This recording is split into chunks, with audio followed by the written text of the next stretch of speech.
In 2019, I had the idea that my house was a canvas. In January then last year, everything was so bleak. I thought, I'm going to see if I can get that art done because it's lovely and colourful and full of movement and give people a lift. And I contacted Solus, but it was actually summertime before he could do it because of the whole COVID thing.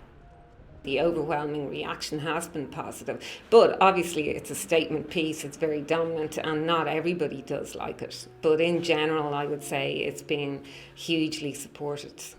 About 3 weeks after it went up, I got an enforcement letter from Dunleary-Rotdown County Council saying that it was in breach of planning rules.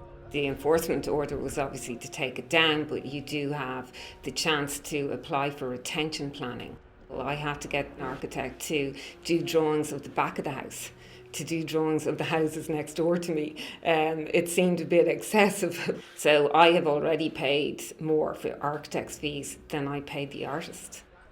I think it's a good idea to have a planning process. I just think that the process is failing the people. It's not giving people what they actually want.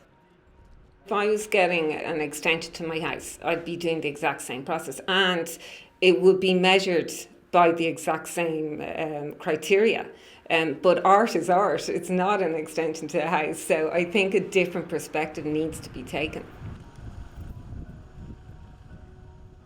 We've been doing this for probably 10 years. How many pieces would you have done that have been asked to be taken down? 40 to 50.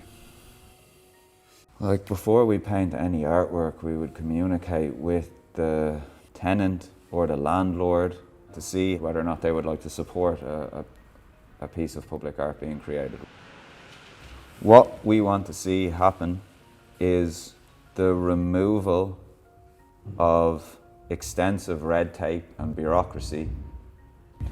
At this moment in time, it is a very process, administratively driven scenario, and that's ultimately going to have an impact on the important aspects of creativity and culture. Any engagement that we've had in terms of painting abroad, there seems to be, generally speaking, a far simpler process which aids and fosters the creation of public artwork. And further support from a revised process ultimately would foster, grow and develop this particular scene, this particular community, this particular medium, and give way for Irish artists being put on a global pedestal, which they absolutely deserve to be.